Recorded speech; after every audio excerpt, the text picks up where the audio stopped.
everybody is speaking of now as nationalist and how others are not nationalist. Has anybody thought of an issue as to how to counter this? You have a good example. You don't need to search anywhere. You have to only scratch your brains.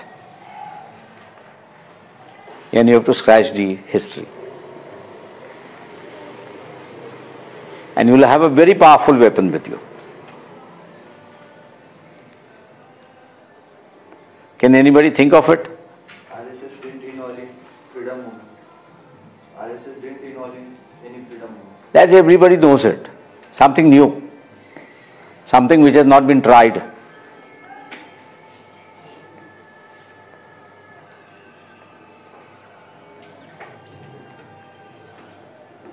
You have been learning also. Ambedkar Sahib no homeland. So, Ambedkar Sahib no homeland. Statement to Gandhi. so that, though I would not say that is an issue now. Yet it's a very powerful issue.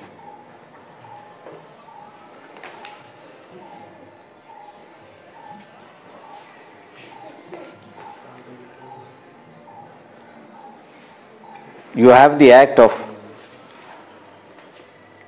1880. What's it titled as?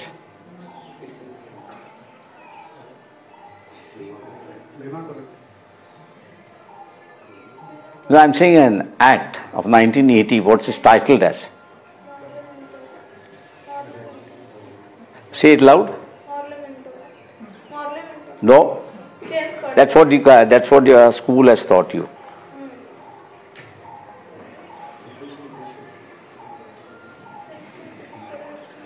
It's a criminal tribe act. What were the criminals known earlier? The British used the word criminal, but what is the actual word they are known as? This is the present word. This is the present word. They were known as Pindaris. And Pindaris is a nation by itself. They were one of the most important factors in the 1857 mutiny. Rest surrendered, they didn't surrender. And she didn't surrender, therefore the British prepared the Criminal Tribe Act, and we speak of the concentration camps. But these Pindaris basically in every state, there were separate camps for them. But the law says that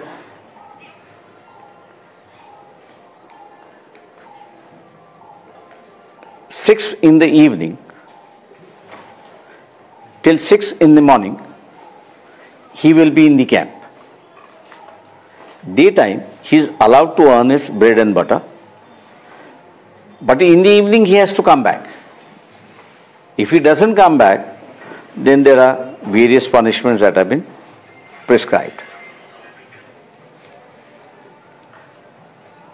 Between those who surrendered and those who did not surrender,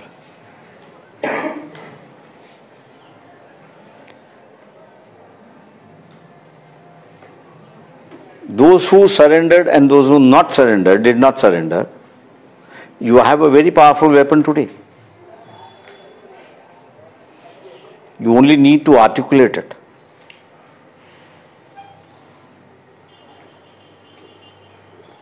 Those who surrendered became the slaves of the Britishers. Those who did not surrender were put in the camps. They got their freedom on the 1st of April 1952. The camp existed even after 1950.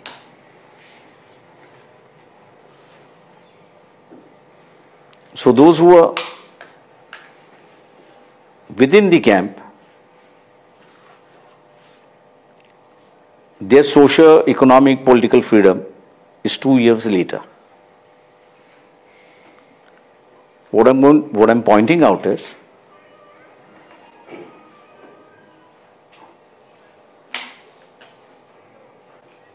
you must learn to push people who are claiming as nationalists on the back foot.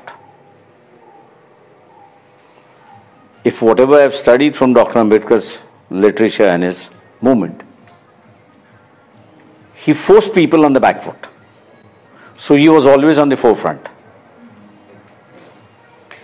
And since he always remained on the forefront, he dictated terms to the society and to the nation. Today we are an intellectual class. We are a learned class.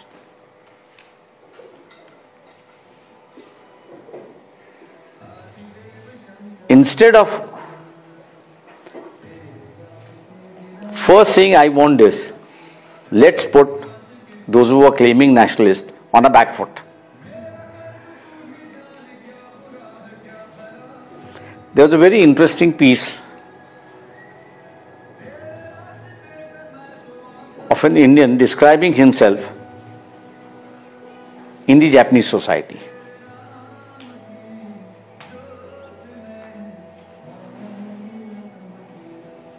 And the Indians is now addressing the rest of the Indians. He said, in the Japanese society, I am never invited. And then one day he inquired as to why I am not been invited.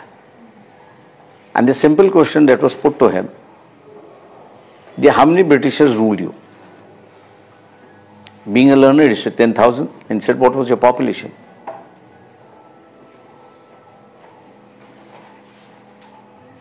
And the ratio was mentioned. If you don't have the guts, why should we invite you? The Japanese invites only those who have guts. It's a moral lesson which I understand that conversation has it.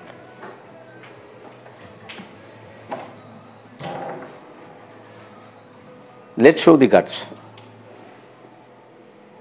that we as a history never surrendered. So those who surrendered should not teach us. We are going to dictate what we are. The moment you put who are claiming to be nationalists and trying to dictate their terms, you start rewriting the whole thing. So in every generation, I feel, new idioms have to be developed, which idioms will keep you always on the forefront. And as long as you remain on the forefront,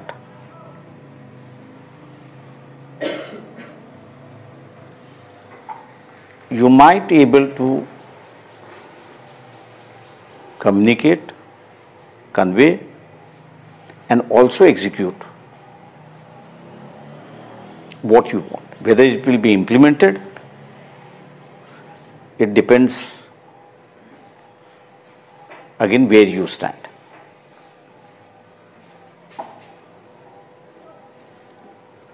So I think many changes are taking places, and we are only feeling the threat of those changes. We are only trying to address this threat perception, but we are not ready to take this threat perception in a context where the others will also feel threatened. But then it begins when there was a group who was ready to survive, even fight it out. Why did you surrender?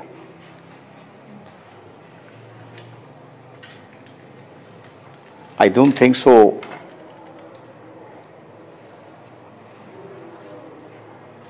There will be an issue, but there will be issue within the Ambedkarites, I know.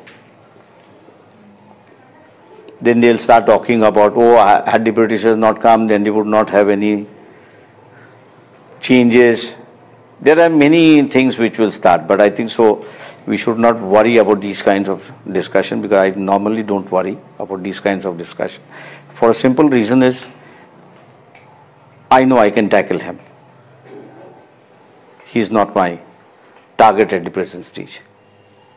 My target at the present stage is put on defense who's trying to come forward. The leadership and the ideological discussion and the debate and the agenda that the Ambedkarite sits in this country should remain as it is. And that should be the target. And that, as I've said, can develop only when we think of keeping ourselves ahead of the others. And that I've said that in an era where issues get changed, today nationalist has become a major issue.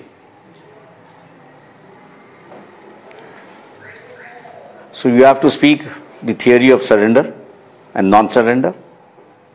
We represent the non-surrenders. So those who surrender should not teach us.